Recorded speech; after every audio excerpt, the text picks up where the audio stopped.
Today I will tell about success, steps of success. First of all, which step have you reached today? మనం ఏ stepney మనము ఈరోజు మనం success అవ్వడానికి ఏ స్టెప్లో మనం ముందు వెళ్తాము. ఐ వాంట్ డూ ఇట్ అంటే నేను చేయలేను అనుకోవద్దు. ఐ క్యాన్ డూ ఇట్ అంటే మనం ప్రతిదీ అంటే మనం చేసే దాంట్లో ప్రతి ఒక్కటి చిన్నదైనా పెద్దదైనా ఆ వర్క్ అనేది మనం చేయగలుగుతామని మనం ముందడుగు వేయాలి. ఐ వాంట్ డూ ఇట్ నేను చేయగలను. How do I do it నేను అది ఎలా చేయగలను. I will try do it నేను అది ఖచ్చితంగా చేయగలను, నేను చేయగలుగుతాను. ఐ క్యాన్ డూ ఇట్ నేను చేయగలుగుతాను. And I will do it నేను చేయగలను. ఎస్ ఐ డిడ్ ఇట్ నేను చేయగలను.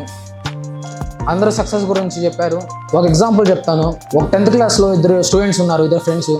ఒక అబ్బాయి టాపర్ బాగా చదువుతాడు, ఇంకో అబ్బాయి యావరేజ్. 10thలో బాగా చదవలేడు, కానీ ఆ టాపర్ అన్న అబ్బాయికి ఎక్కువ మార్క్స్ వచ్చాయి. అండ్ ఆ యావరేజ్ అన్న అబ్బాయి అసలుకి మామూలుగా తక్కువ మార్క్స్తో వచ్చాడు. అండ్ ఇంటర్ కూడా అయింది, ఒకే కాలేజీలో చదివారు, మంచిగా మార్క్స్ వచ్చాయి.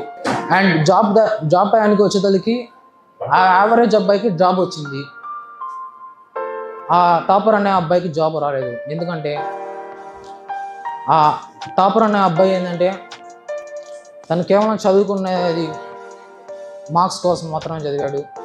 ఆ యావరేజ్ అనే అబ్బాయి మాత్రం సక్సెస్, నేను ఫెయిల్యూర్ అయ్యాను, ఈ ఫెయిల్యూర్స్ని నేను ఎలా ఓవర్కమ్ చేయాలి, నేను ఎక్కడ తప్పు చేశాను, ఈ తప్పును నేను సరే చేసుకోవాలని చెప్పి తను ప్రతి స్టెప్ ఆలోచించాడు. తను 10thలో మార్క్స్ తగ్గంగానే తన ఇంటర్లో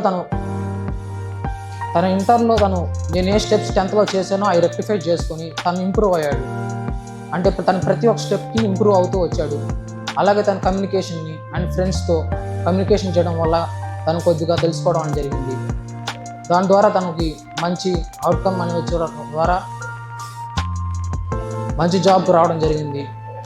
అండ్ ఆ సక్సెస్ అయిన అబ్బాయిని ఆ టాపర్ అయిన ఫ్రెండ్ అడిగాడు. ఆ అబ్బాయికి కేవలం ఆ అబ్బాయి 10thలో కూడా ఏం చదవలేడు, కానీ ఆ అబ్బాయికి వచ్చేసింది అని చెప్పేశాడు. ఏంటంటే ప్రతి ఒక్కరూ ఆ అబ్బాయి చాలా కష్టపడి చేశాడు, కానీ ఆ టాపర్ అనే అబ్బాయికి ఏం రాదు, ఏం చేయలేడు అని చెప్పి ఒక మొక్కలో చెప్పేశాడు.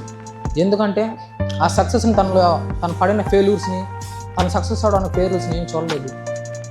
అలాగే మనం కూడా ప్రతి ఒక్కరూ అలా చేయకూడదు. మనం కూడా ఎదుటి వాళ్ళ గురించి ఆలోచించకుండా నేను చేయగలను, నాతో నేను ఒక్కడనే పోటీ పడగలను అనే విధంగా ఉండి మనం సక్సెస్ అవ్వాలని చెప్తున్నాను. Thank you.